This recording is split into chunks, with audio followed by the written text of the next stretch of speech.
Hello and welcome back to week 3 of the Introduction to the U.S. Political Systems course. This is Professor Mark Rome. Nice to see you again, or at least think that you're seeing me.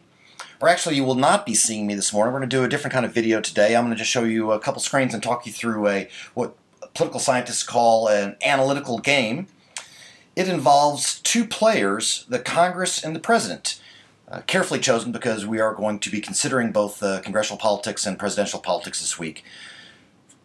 Urge you to pay close attention to the chapters on the Congress and the presidency. Think about why people do what they do in those positions, how the institutional characteristics, the rules, the norms, the history of those institutions affect the behavior of the actors. And we'll think about also how they interact with each other. Of course, Congress and the President have some power individually, but neither of them can do much of what they want entirely by themselves. They have to have cooperation with the other institution as well.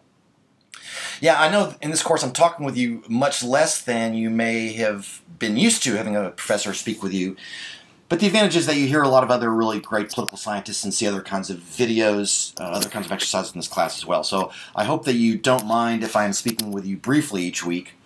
I do look forward to meeting with you during my office hours, and if you have any other questions you'd like to raise to me, please don't hesitate to drop me an email or give me a phone call. Okay, so the veto game. Here's how it works. I'm going to give you a very abstract analytical scenario, a set of rules, a set of motivations, a set of actors, and I'm going to see, given the rules, the motivations, and the actors, what outcomes are likely on the basis of this game.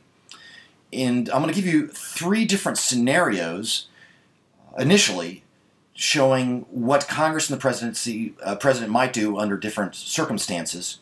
And I'm going to give a very simple set of motivations initially, and then I'm going to make the game more complex as we go. Now, the game is always going to be much, much more abstract than in real life.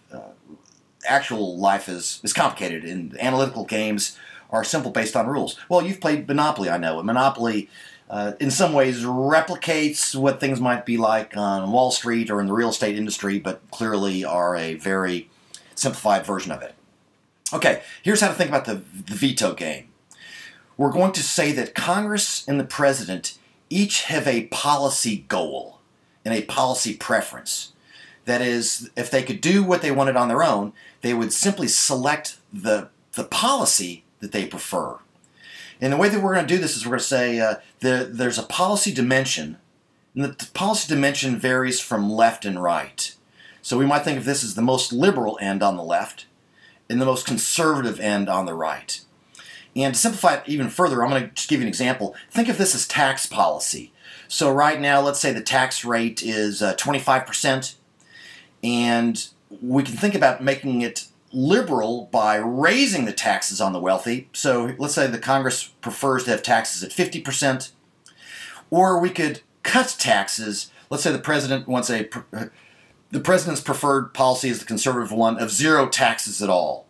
So we have a single dimension where we can either raise taxes or we can lower taxes. The President would prefer no taxes. Here's the presidential preference. The Congress would prefer a 50% tax rate. Here's the congressional preference. And the status quo is a 25% tax rate. Okay? So 3 different positions, Congress positions, the status quo, and the President's position. And now they're going to negotiate over changing the policies. Now, the President would like to move the policy anywhere between the status quo and the President's preference. Anything in this range is preferable to the status quo. Anything in this range moves the policy closer to what the President wants. Now, the Congress would like to move policy anywhere along this range. Anywhere in this area is going to be closer to what Congress prefers than the status quo. So this is the range of acceptability for the Congress. Here's the range of acceptability for the President.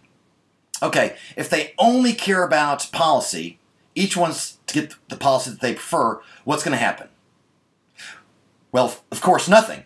There's no policy that's closer to what the President wants that is also not farther away from what Congress wants. Anything that the Congress would find acceptable is further away from what the President would find acceptable. So if each institution has preferences on different sides of the status quo, nothing at all will happen. There will be no veto threat because there will be no legislation passed. Each institution realizes it's a waste of its time to do anything because no change will occur from the status quo. That is to remind you if they only care about policy. Okay, let's look at a different scenario. Same example. We're thinking about changing tax rates. Here's the status quo. And let's think this time that each institution wants to reduce taxes. The president would like to reduce taxes from the status quo to this point. Here's the presidential preference. Congress would like to lower taxes to this point. That's the congressional preference. And so let's see what is going to happen. What kind of policy would we be likely to see? Well, the president would like to see the policy here, but Congress has no particular reason to give the president that policy. And why not? Well, the Congress would like to choose a policy out here, but the president would find it unacceptable. Why is that? The range of acceptability for the president is the distance between the status quo and the president's preference, and an equal distance out here. Anything in this range is closer to the presidential preference than the current status quo. But anything out here is actually farther from what the president wants than the status quo. So even though both the president and the Congress want to cut taxes, the tax cuts out here are farther away from what the president wants than the status quo. Therefore, the president would threaten to veto that policy. Lost my cursor for a minute. So what's the Congress to do? Congress doesn't have to give the president exactly what he wants because the Congress knows... Oh, and by the way, when I'm speaking of the Congress, the simplified version of this game is that there is only one body of Congress, not a separate House and Senate. The Congress knows that it can pull the policy out here as close to the congressional preference as the president would find acceptable before vetoing. That's going to be somewhere out in this area. If the Congress moves it out this far, the president will threaten to veto it. Congress doesn't want that. The Congress wants to lower taxes. So it will find the policy as far away from the presidential preference as the president finds acceptable. That's the legislation that Congress will pass, and it believes that the president will indeed sign it. All right, one more scenario real quickly. It looks kind of the same. Status quo.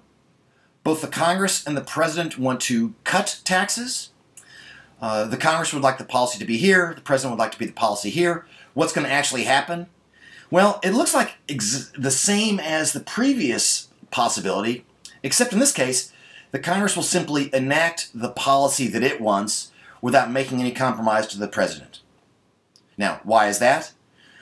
Because the Congress knows that if it passes a policy right here, the president will in fact sign it.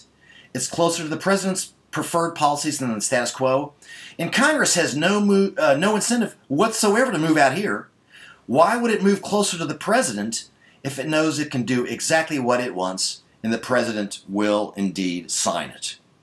So 3 different scenarios, 3 different likely outcomes.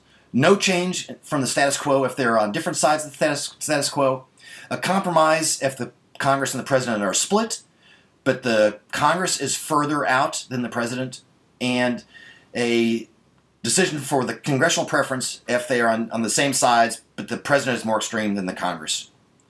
Okay, let me just give you 2 more complications for this game that will affect how we might think about it. In the situations I've given you so far, I've said there's only one thing that they care about, and that is to get the policy they preferred. Well, that's clearly not the case. Congress and the president care both about the policy decisions, but they also care about the political implications. What are the politics of the veto game? So if the president and the Congress care both about politics and about policy, it's not clear that the Congress would just do what he wants here. Perhaps the Congress would prefer this point, but the president believes that public opinion is in favor of the president. In that case, the president may think that it's good politics to threaten a veto to this in the hopes that Congress, responding to public opinion, responding to concerns about the next election, will move further out toward the congressional preference. Or it's possible that, in the previous scenario, that the president here believes that public opinion is so firmly in his favor that he does not need to compromise with Congress, and that Congress will ultimately give him what he wants, and so the president may threaten to veto this policy, even if they only cared about policy alone, they would choose that. So we can have a game that focuses only on policy, one that favors on policy and politics. We can make the game yet more complicated by saying there's not simply a Congress, but there's a House and a Senate, two different bodies with different preferences for themselves and different preferences regarding both politics and policy. So these games are helpful in clarifying simple scenarios, allowing you to explore the outcomes given different conditions, and then allowing you to add additional layers of complexity on that to see what might happen in different scenarios with different levels of complexity given different preferences and different rules. Oh, I could have also talked about the set of rules about overriding a veto. Is a veto certain? Can it be overridden with a 2/3 majority? Can it be overridden with a simple majority? And so forth. Okay, so this week, focus on the readings, of course. Look at Congress and the presidency. I look forward to your engagement projects, and I hope there's going to be a variety of them. I'm looking forward again to reading your blog posts and your videos. I'll probably have a couple more blog posts and videos myself this week. It's nice to keep in touch with you. Please reach out to me in my office hours if you have any questions. Thanks. Take care.